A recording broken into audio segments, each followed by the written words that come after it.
Today, I'm sharing something personal, and I recently shared this with the women in my group coaching program, Revive. And I think it's important to just put it out there because I know I'm not the only one who does this, and it was really hurting my relationship. So I used to vent about my relationship and complain about my partner to 7 people in my life. And while I thought this was a good thing because I was quote unquote getting support and expressing my feelings and not bottling things up, it was actually doing way more harm than good. And if you're like, whoa, 7? I know. And if you find yourself even telling one person or 2 people in your life about fights with your partner, or how they don't do anything around the house, or how they don't seem to care about your relationship, this little chat that we're going to have today will be super, super helpful. We want to turn these venting sessions into something that is actually helpful and not harmful, and I have got you in that. I am Lindsay, this is Loving with Intention, and we are diving right in as we always do. And first, just acknowledging, it makes so much sense that we talk to friends and family about our relationship struggles. We want to feel heard, we want to feel validated, we want to feel seen. We want to know that it makes sense that we feel hurt by things that our partner is doing. These are beautiful, valid needs underneath our venting or complaining. And we might call it venting, complaining, or even just sharing about or talking about our struggles. Regardless of how we frame it or what we call it, there are beautiful, valid needs underneath. And humans are social creatures. We are hardwired for it with a need for connection that runs deep. So humans feel more supported and connected when we have people who really get us and share experiences with us. So of course, we want to share these things. So we want to bring in a whole lot of love around all of this. And an upfront disclaimer today, a reminder that none of my content ever applies to abusive or unsafe relationships. So if you're in that situation, I hope you can reach out to a trusted friend or support system, and I am sending you so much love. So for me, I was literally venting to 7 different people, friends and family. I was talking about our fights. I was telling them the things that my partner would say, how he was acting, how he was reacting, and why I was so upset. At one point, it was pretty much all that I would talk about when I got together with certain friends. I was hurting so much, and it was taking over my life.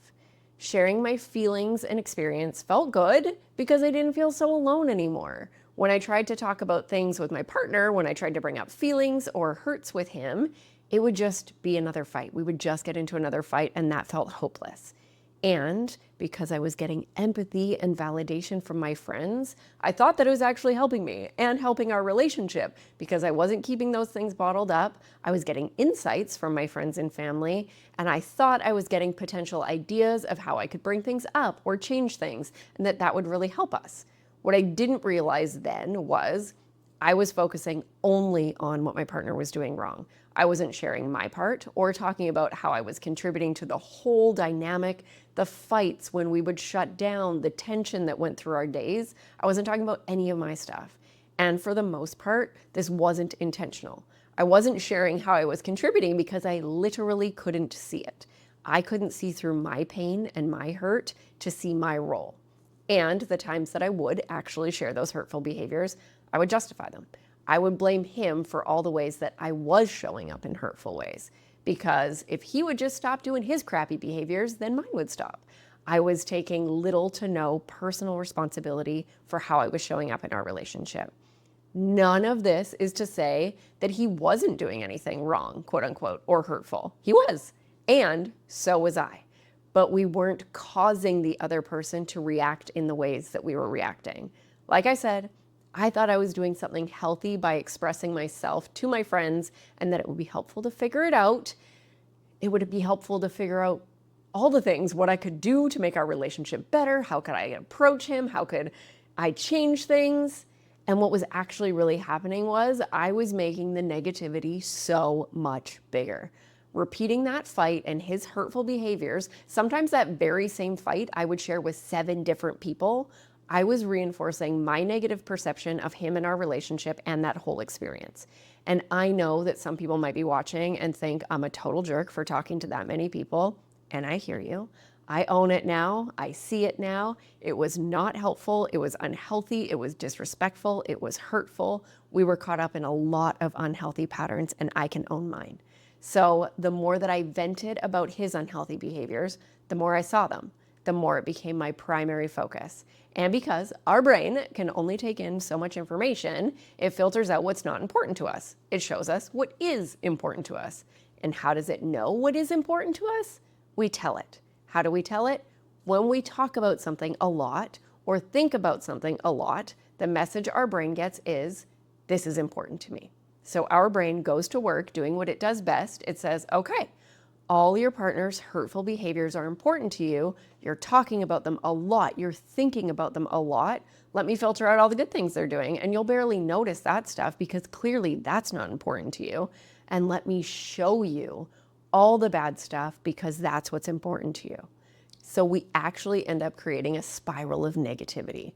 Talk about the bad, see more bad, feel even worse, show up with that energy in our relationship, which ends up feeding that negative cycle. And I go into depth about our brain focusing on what we tell it to, and I will link that one in the description box. It was also super disrespectful to my partner to do this. I am painting a picture to my friends and family of him being a total jerk, and I'm sharing this with all these people, and he doesn't have a chance to share his experience or anything. I also didn't tell him I was doing this, which is a whole different next level layer of disrespect.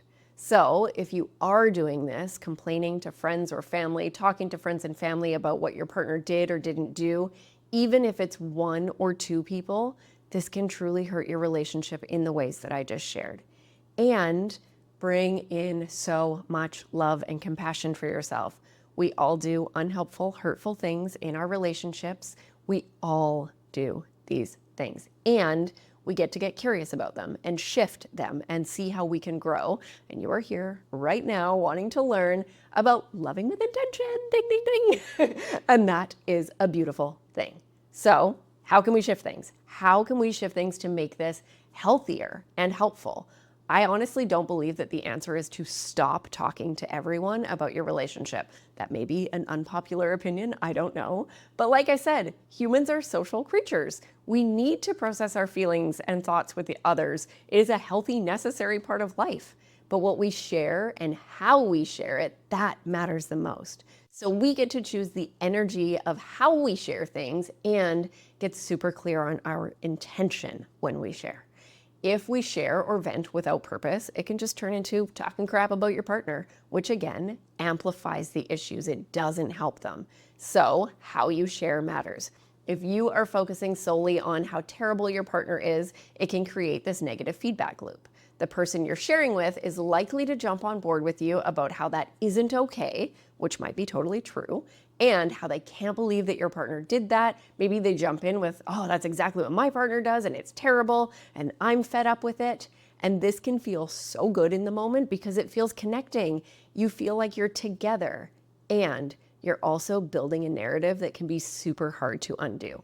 You have probably noticed that complaining to your friends about your partner and agreeing that your partner is a jerk, it hasn't changed your partner. It's just more of the same thing. I did this so much and then we broke up. It definitely didn't change things. If you instead share from a place of stating the facts of what happened, sharing how you really feel, so I felt alone and rejected, I felt really sad, I felt really upset, and then use this as an opportunity to get curious about your role, that can change everything. If this isn't your first time hanging out with me, you know I'm always talking about how we can't change our partner. The only thing that you have control over is how you show up. And when you get compassionately curious about your role and start to shift that, you actually change the dance in your relationship. If you share from that energy, your friend is set up for success to support you, to validate your feelings and help you get really curious about the only thing you have control over, which is you. And of course, that means choosing a trusted person to talk to. It is so important to find a friend who will listen, yes, but also gently explore your role in things. Not everyone can do this, which makes so much sense because we don't learn how to validate, empathize, or to get compassionately curious about our roles. We have things come up in us where we just want to help our person, our friend, our family member, so we want to fix things. So it makes sense that this happens. So if you can't find anybody who is just readily available to do this for you, you could talk with a friend and you could say, I realize that I keep complaining about things and I appreciate that you have been right by my side in that.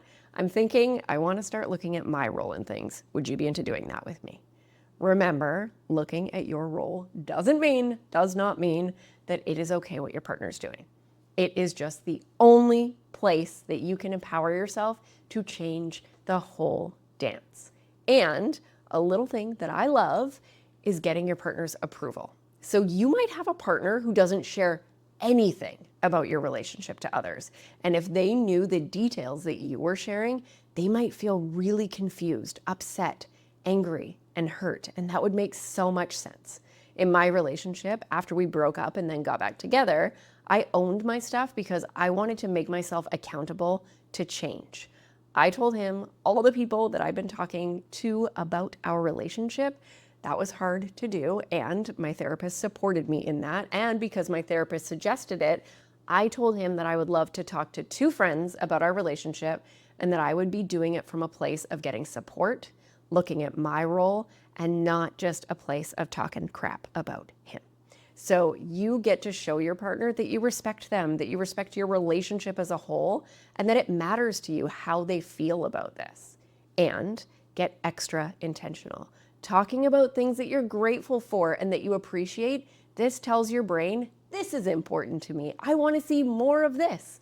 So then you get to see more of those things. Thank you so much, brain, for doing your thing. And because you're seeing more of those things, you'll feel better. You'll show up differently in your relationship from a happier, healthier place. It doesn't fix everything, and the positive ripple effect is huge. It feels so good.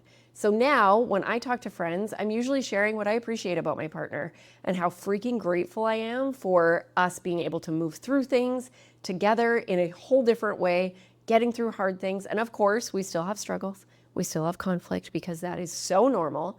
And when I do share things with my sister about those struggles, it is from a whole different place than it used to be.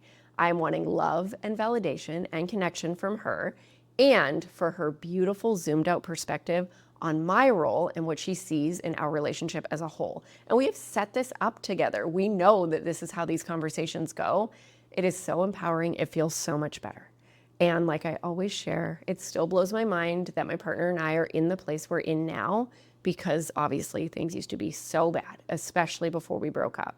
And now, because first I dove into relationship growth, I got myself a relationship coach and became determined to have a thriving relationship. He eventually joined me in that, and we continue to put energy and intention into nurturing us and growing in our relationship. That is why we are in this place today, and I am so, so grateful. So it is amazing that you are here right now because you are prioritizing your relationship. And of course, sometimes we gotta vent.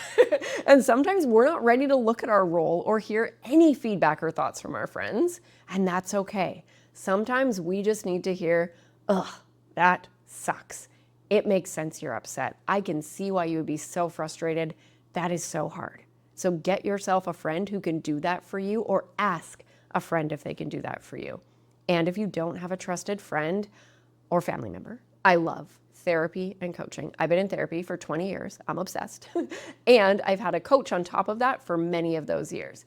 It is their job to create a safe space for you, to validate you, to support you in helping you make meaningful change. This is what I get to do for my clients. It is truly the greatest gift. So the overall message is about finding harmony in all of this. It is so beneficial to pause and take a pulse and ask yourself, is the way I talk to my friends and family about my relationship or my partner doing more harm than good? Is it helpful or is it harmful? If the answer is it's harmful, you're here, you're ready to create change. And I hope that you can put into action some of the things that I've shared today. Know that this can have a massive effect on your whole relationship. Choosing when and how and who you share these things with can shift your perspective, deepen your connection, and bring more love into your beautiful relationship. And if you are looking for deeper support in all things relationships, I am currently accepting couples and individuals, women or men, into my private coaching love journey.